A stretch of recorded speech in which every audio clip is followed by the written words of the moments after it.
Внимание! Говорит Москва.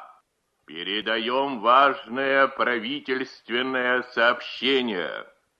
Граждане и гражданки Советского Союза, сегодня в 4 часа утра, без всякого объявления войны, германские вооруженные силы атаковали границы Советского Союза.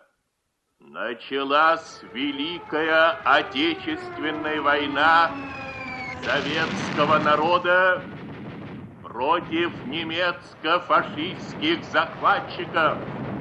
Наше дело правое. Враг будет разбит.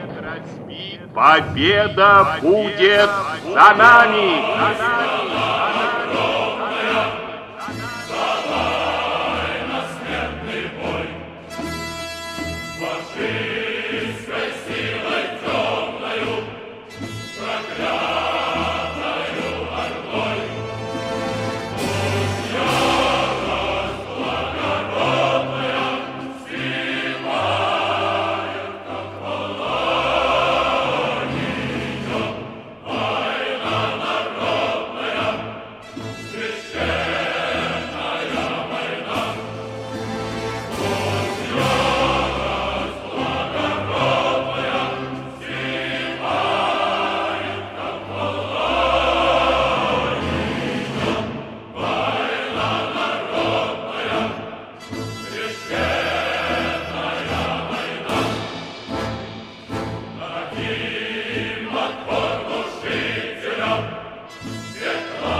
Насильникам, грабителям, мучителям.